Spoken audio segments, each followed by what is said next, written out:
Welcome everyone, my name is Kara-Leah and I'm with Yoga Lunchbox. Today I have the pleasure of interviewing Swami Karma Karuna, who is the director of Anahata Yoga Retreat down in the South Island. She tells me that's just one of her many job titles, so Swami, what do I call you for short? Ooh.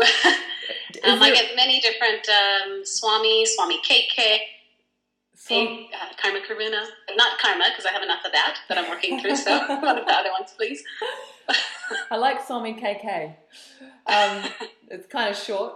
So what are your other job titles besides being director of Anahata Yoga Retreat? What else do you do? I'm a mother. That's a big job title.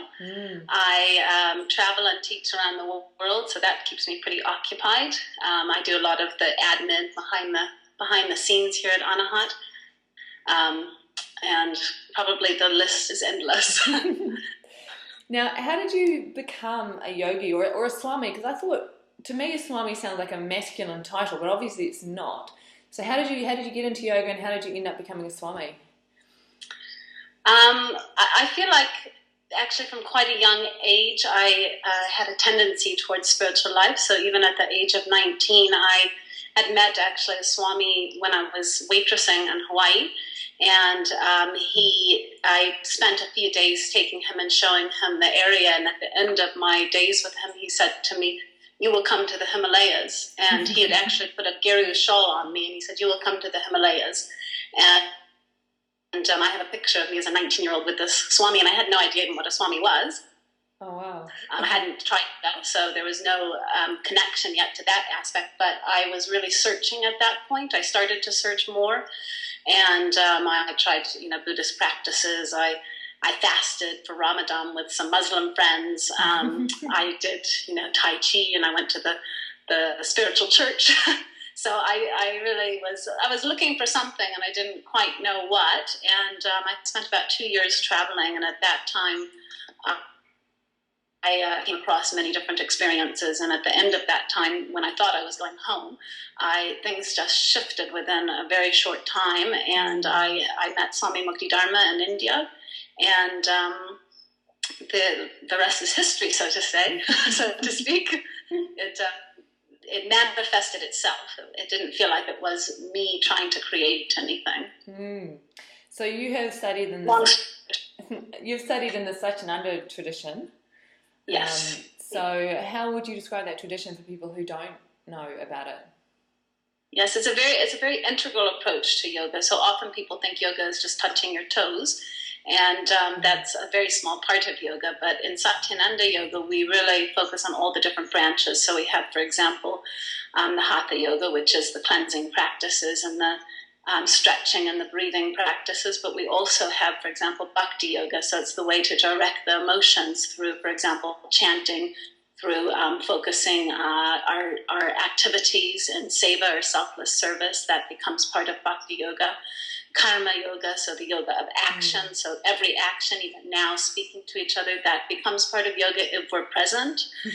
So every single action that we do, if we bring presence to that, it becomes yoga. We have Jnana Yoga, which is the yoga of knowing the self. Who am I? What am I? Just exploring that. We also look at, for example, Raja Yoga, so the different meditation practices, how to manage the mind, how to direct the mind, how to understand the self. So all of the aspects compose yoga. And in the Satyananda style, we really work with all the different branches so that it's an effect on the head, heart, and hands, so to speak, the whole being. I like that explanation, the head, heart, and hands. I haven't heard that before. Yeah, that's Swami Niranjan and actually Swami Shivananda as well. Swami Satyananda. It comes through the lineage. Now, one thing I have read about the Satyananda tradition is that it's been said that women play an important role in the spiritual evolution of humanity. What is that role? And who said that? Was it Satyananda himself that said that? Swami Satyananda has always put a great importance on women, and what he said is that women already are more intuitive and more in connection with themselves, and they have actually that capacity to feel for others, that compassionate quality, more easily than men. And those are spiritual qualities that anybody can develop. So it doesn't mean that men can't develop them, but they're more accessible to women. And I suppose by being mothers, often those qualities are often expressed when you're a mother. And if you can extend those qualities into your daily life and into your spiritual practice, then it's very transforming. And so he found that women are very receptive, intuitive, and placed a lot of importance on them, as well as he originally came from both Swami Shivananda's lineage, but he was also initiated into Tantra.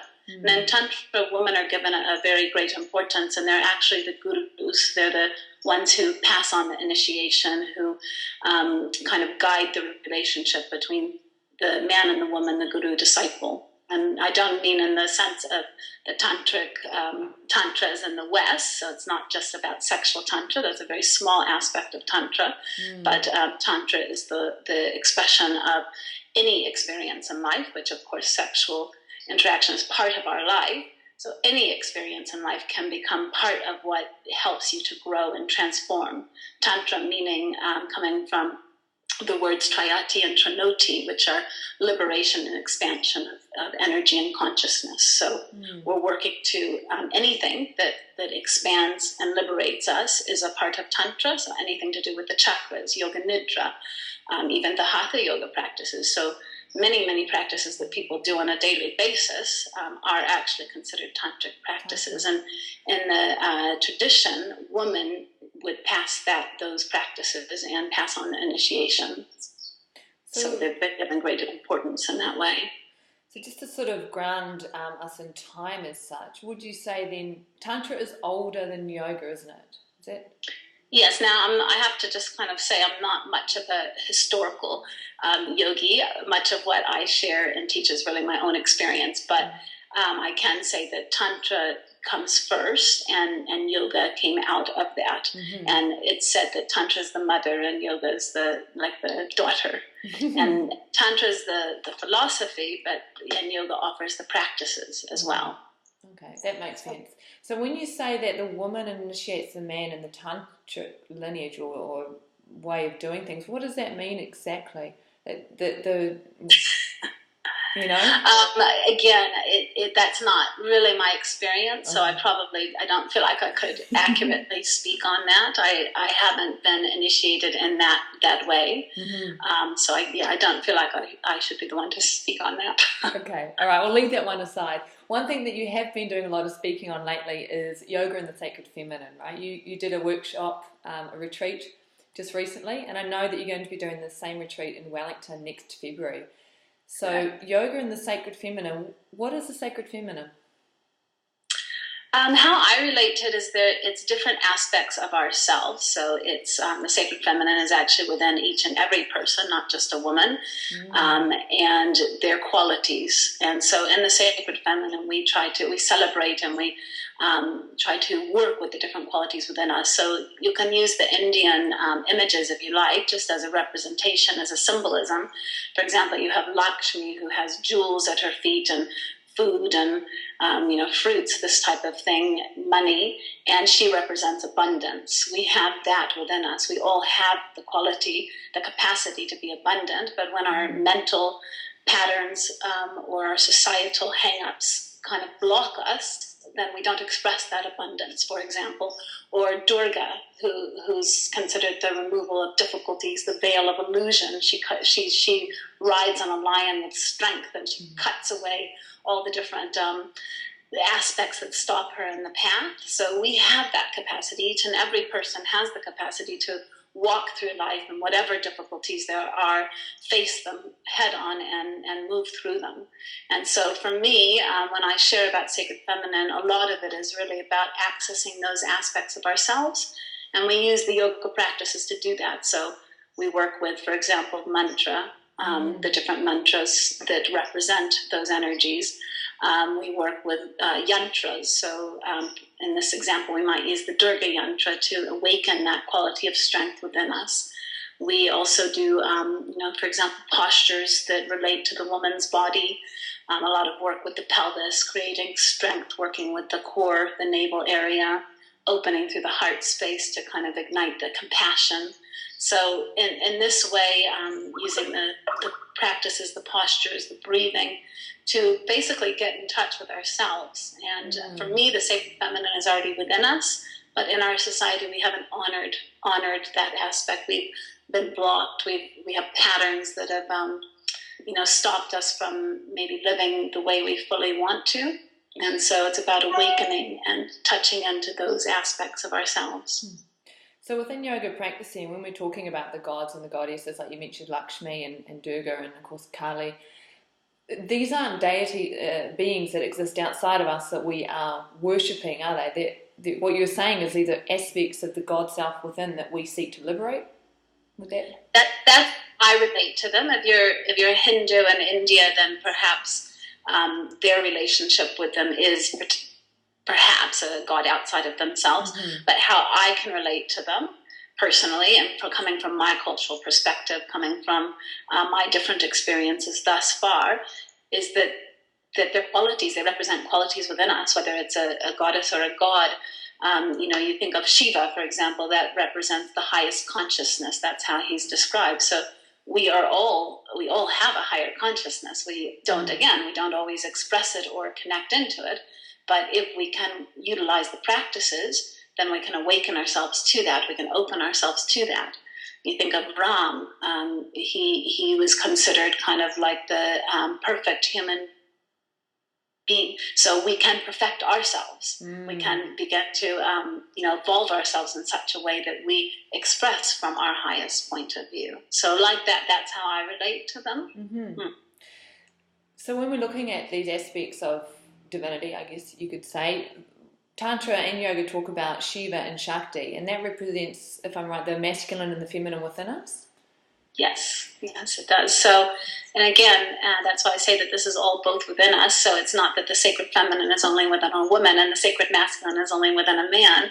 We have these two energies, Ida and Pingala, or the feminine is the Ida, the moon energy. It relates at the physiological level. We have our parasympathetic nervous system, and then if you go to Pingala, it represents the sun energy, the active energy, the physical energy, and there it's the sympathetic nervous system, the action in life.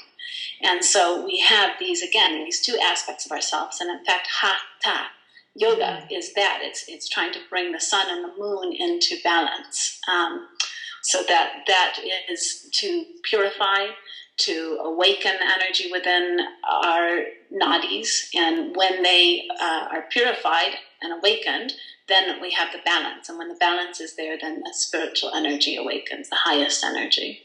So as a society, if you were to look at Western society, say over the last 100 years, etc., could you say therefore that the masculine Pingala is more excessive, or has been more excessive over the last 100 years?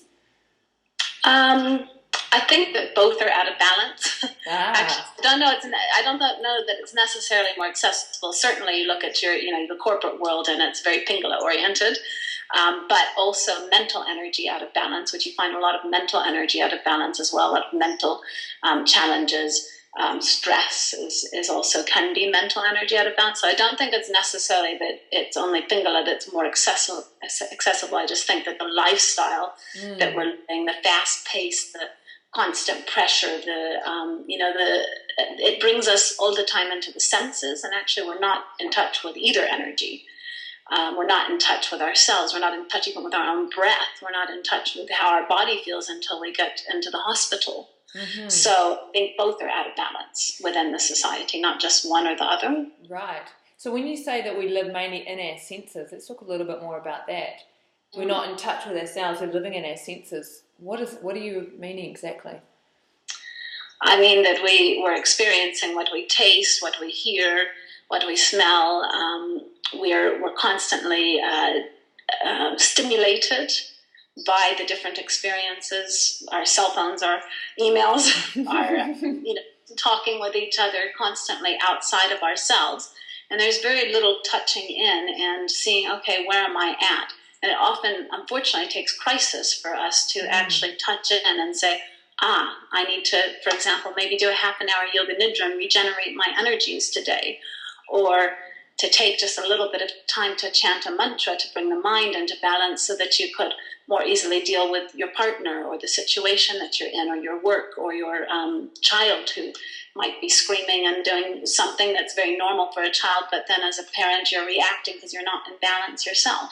You see what I mean? So we're out of ourselves, we're not in touch with ourselves. But if you've never been in touch with yourself and you're always living in that sensory kind of place where you're quite reactive, etc., you haven't experienced the others. How do you know it even exists? How do you know that you're... You don't. I mean, and that's the thing. That's why yoga practices and classes and doing something to bring you in touch with that is so important. Because we don't. I mean, even for myself, I didn't even realize I had a mind separate from, or that I could kind of step back and watch until I did, meditation courses. And then all of a sudden I thought, gosh, there's this crazy mind going on all the time. I'm jumping here and there. And it wasn't until I actually did a meditation course where somebody fed me, where all I had to do was sit and be with myself, that I actually saw, there's something more here. Mostly we're just engaged. So something happens, we react. And we're also all the time reacting from the point of our patterns, or we call that in yoga samskaras. So we have these deep patterns which are formed from the moment you're born. Even within the womb, there's a whole bunch of patterns, a whole bunch of different impressions that are coming in, and those little seeds form the glasses by which you view the world. So if I come from America, United States, I have particular patterns. You coming from New Zealand have other patterns, and whatever experiences I've had, whether beautiful or traumatic, they're all within me. And so here I am wearing glasses. I see the world, and you walk into the room and I walk into the room, and we have an absolutely different experience of that. So before we can actually really understand ourselves at a deep level, before we can really become yogis or yoginis, we need to actually start to be real, very real, and see what's within me, what's driving me. Where is it that I react? Where is it that I could take a different choice? Does that make sense? It does. It makes a lot of sense. So how do we begin to take off those glasses then? Remove the filter? Well, it's a slow process. I won't say that it's an overnight pill, I'm afraid. But it's the practices. Yeah. It helps to come to a place like a retreat center like this, because you disengage for some time from the worldly impressions and all the things that kind of take us out from ourselves. When you're just earning money and you're, constantly managing difficulties or challenges in work, or you have your family that is pulling on you, then it's quite difficult to really spend very much time with yourself. So it is kind of like a kickstart if you could come to a place like Anahata Yoga Retreat, and the whole environment is aimed at that, so that you look more into yourself, that you spend time with yourself. For example, we have breakfast in silence every day, so you get to see the way you eat.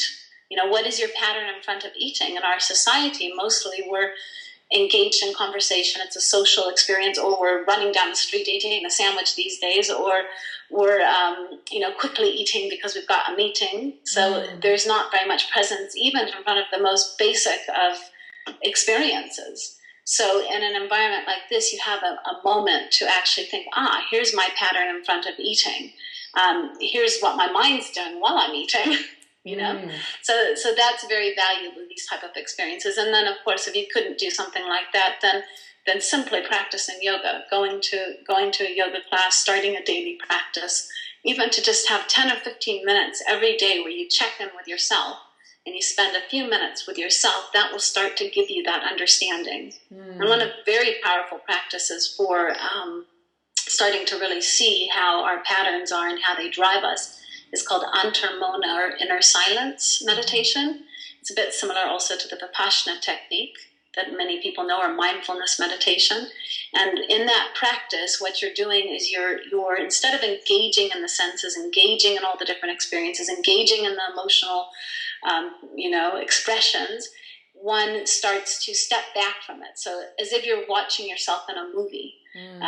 And you're watching, the Kara-Leah movie or the Swami Karma Karuna movie, and whatever's happening in that moment, instead of reacting to it, you're watching it. And there's a bit of anger. There's a bit of sadness. There's that joy.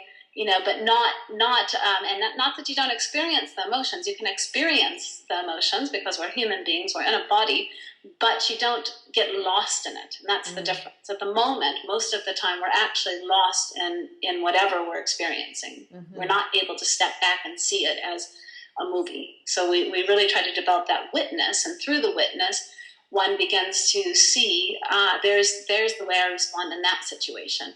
Whenever I'm with that type of person, fear comes up. Whenever I'm in this type of experience, my energy within my abdomen feels like tight. Or you might not experience it. Maybe one doesn't experience it as energy in the beginning. You might just feel tightness or heat or something like that. But you start to see signs that give you the indication, the understanding of what's going on within you. With me? I'm with you. I'm definitely with you. So let's talk a little bit more about Anahata, because many people have never been to a retreat centre. And I think for a lot of people, even those who practice yoga quite regularly, it could be a scary thing to even contemplate. So how long have you been at Anahata? How did you come to be there? I've been here 16 years since the very beginning, so I'm kind of one of the original seeds, so to speak. And it evolved around, I ended up here. I can't really say how I ended up here. I came from India to New Zealand, and this was part of our goal, was to create a place where we could have sustainable living, where we could offer and share the practices and teachings. And it's grown from a very small seed into what it is today. So when you come and visit, you don't need to be an experienced yoga practitioner, do you? Absolutely not. No, anybody can come, and this place is for all walks of life, and we get absolute beginners through to people that are searching for a spiritual path or have a spiritual path. They might even be part of another tradition. So welcome, everybody's welcome, and it's an integral experience in which one gives themselves an opportunity to be with themselves.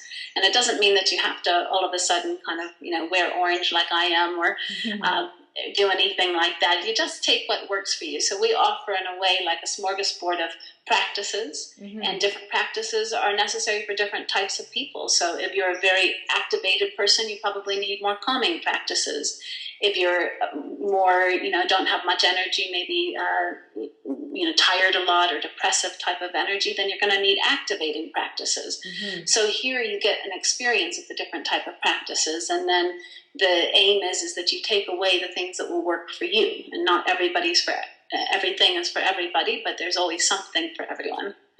So walk us through an average day, if there is such a thing, at the retreat. So what time people get up? Just that day, what's it like? Most mornings, our first class is at 6 a.m., so it is an early start, but we go to bed early. So normally 6 a.m. we have a Hatha yoga class, so that's the stretching and breathing practices. And then immediately following that, we have a chanting practice where we utilize different mantras, and these mantras are for awakening, like I was talking about, the energies related to goddesses and goddesses, if you like. We chant the Sanskrit mantras, which help to move the stuck energy within us, move the blocks, and open the heart, so to speak, as well.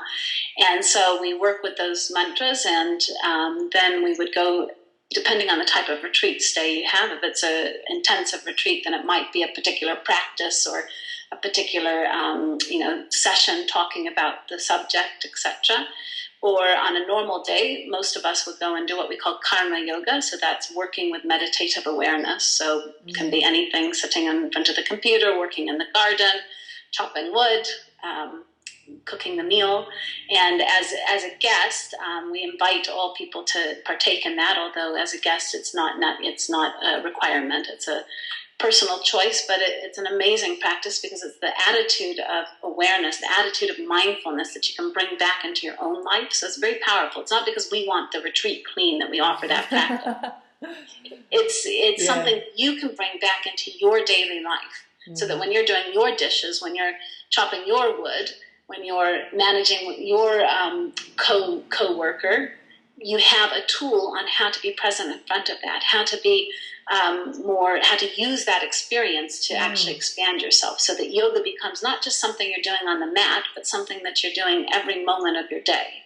And actually that comes back to that Tantra, using every experience of life to expand and liberate ourselves. So I haven't even got as far as lunch yet. So after the morning Karma Yoga session, we would do Yoga Nidra. So that's a deep relaxation done laying mostly on your back if it's comfortable for you. And very powerful practice which harmonizes and gives you about 4 hours worth of deep sleep. So if anybody's having sleep problems, this is the practice. It's a fantastic practice. And we do that every day just to kind of give us a boost in the middle of the day. So you've been active all morning, give you a little bit of time with yourself and a bit of a boost. Then we have lunch and then beautiful vegetarian meals. And in the afternoon, there's a bit of free time for guests. And then we do practices like, for example, different practices on different days, but we have fire ceremonies 3 days a week. So this is a very powerful practice also, very transforming. We work with mantra in the form of kirtan, which I hear is very popular in Wellington. It is. And, yeah. So we do kirtan a few nights a week. We have a satsang, which means sitting with the truth, and that's a questions and answers session in which one of the swamis or teachers will answer the questions that people have. We have, I forgot the meditation as well. So we have meditation every day in the afternoon, and that takes different forms depending on what the focus of the week is. And often we're working with this witnessing meditation. That's one of our popular ones.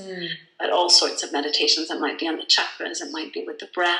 It might be a walking meditation. It might be a drawing one of the Sanskrit letters. So different types of ways that you can focus your mind. And it's every afternoon.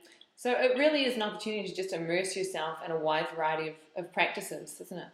Absolutely. Like I said, it's a smorgasbord of practices, and it's really great to just try them.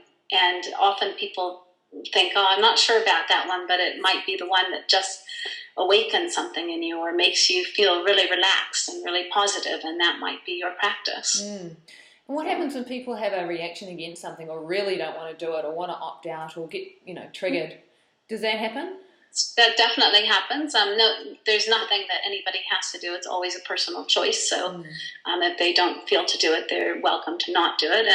And we're very supportive. So there's really a team of people here because you see, it's also a group of us that live here, and we're also going through our own transformation. So we're very used to having things triggered and having transformation happen. So we're very supportive of whatever comes up for anybody. And there's people that will, support you or talk to you or might offer a practice to help direct the energy.